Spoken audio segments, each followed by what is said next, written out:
there's this chestnut that we've all heard, that we've seen. You don't know what somebody else is going through.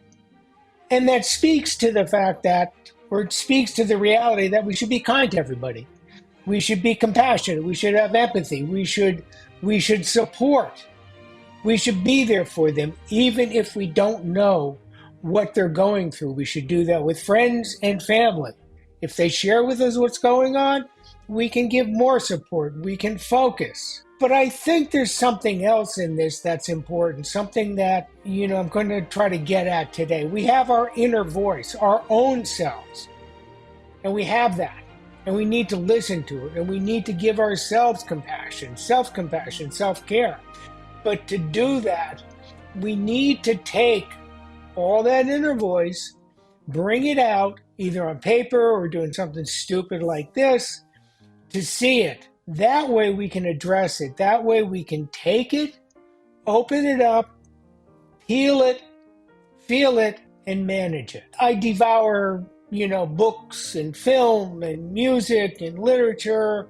I mean, not as much as others. I have piles of books and literary journals laying around that I read, and I look at them. I'm furious. I make furious notes about what I've read, words I like, thoughts, what I'm going to do, how I'm going to apply it to things that I'm doing. I write my thoughts down on random pieces of paper in various journals that I need to pick up years later and say, oh, that's what I thought. I even write them on the back of envelopes. I have envelopes. How many of us have envelopes? That's what I do. That's what I collect. I do all this. I discover this stuff. I write it down. I collect it. I gather it.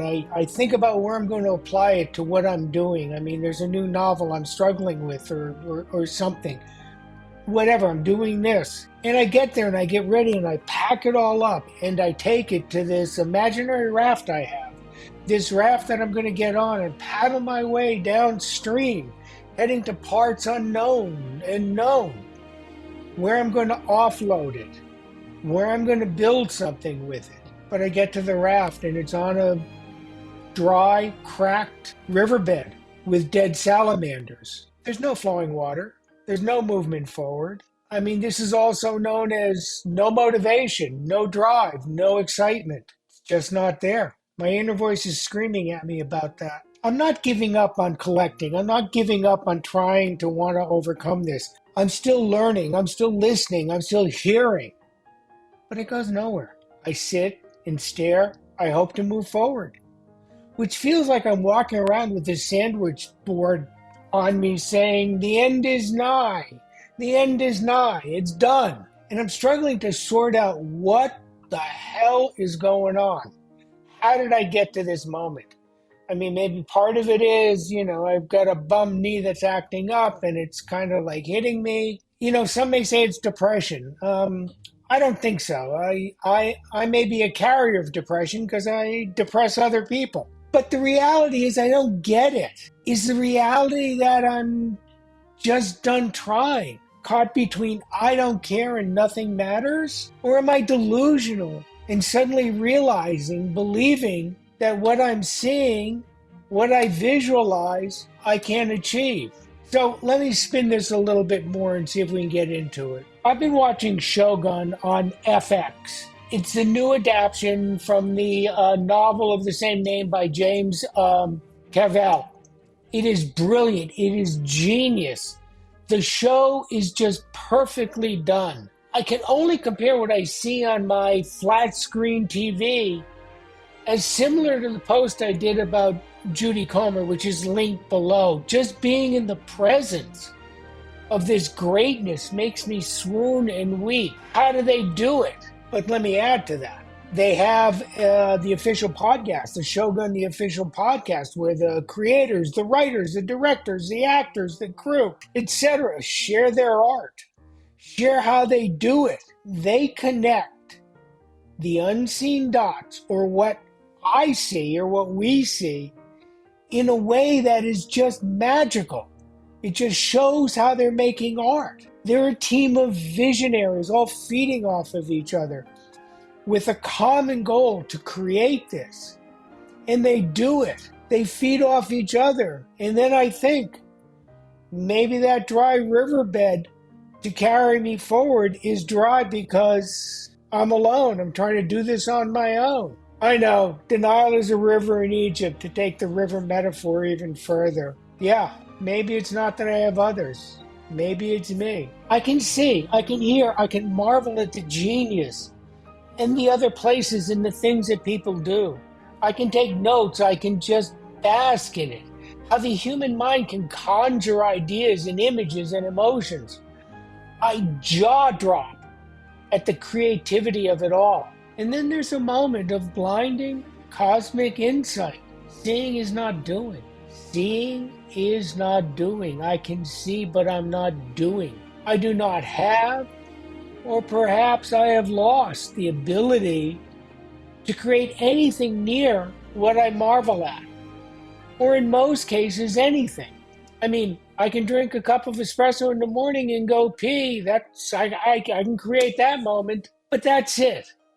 I wonder if I'd collaborators like others do to sit and bat ideas around and be motivated by others to achieve. Will that help? I think that's a little bit of sour grapes because, Dostoevsky wrote 4 novels in Siberia and Thoreau lived alone, in Walden Pond. So, kind of sour grapes on my part. Perhaps I'm only seeing what I can't do and not what I can do.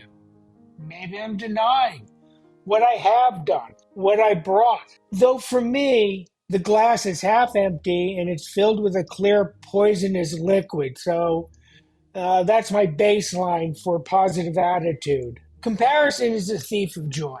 And maybe that's what I'm doing.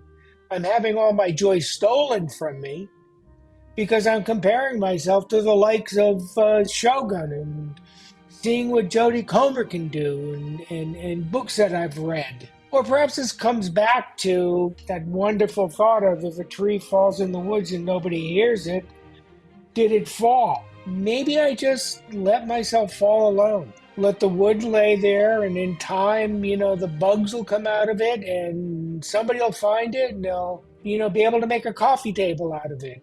If the wood's halfway decent, all of that is fine. And I think that leads to maybe I should accept what I can do and what I'm doing. But hang on, let's get there and see what this is. I guess what I'm saying after all of this blah, blah, blah, blah, blah, is that maybe I should just accept what I can do. I'm doing it. Take some joy in the fact you're doing it. I'm not dead yet. I'm just waiting for my expiration date.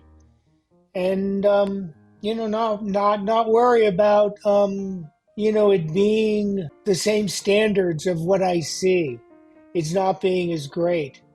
Don't get bogged down in how all these geniuses that put all this stuff together do it, and just try to do it on my own. Strive to do better. A man's reach should exceed beyond his grasp. I'll still get giddy when I see greatness. I'll still get gobsmacked. I'll still make random notes all over the place, and pick them up and say, oh, I'm going to apply this here. What I guess I need to do is stop slamming my face on the desk with self-doubt and lack of self-worth. Not so sure I can do that. Not so sure that's going to get me off my ass. Self-care and insight and self-awareness is kind of overrated. Yet, all of this is my inner voice. It's out here. Somebody may see it. Somebody may write a note. But if you don't, you don't. I did it. It's like I just had a high colonic and everything's cleaned out. Or we should hope. A horrible image. Anyway, if you got this far, thank you. Comment, share, but most of all, thank you.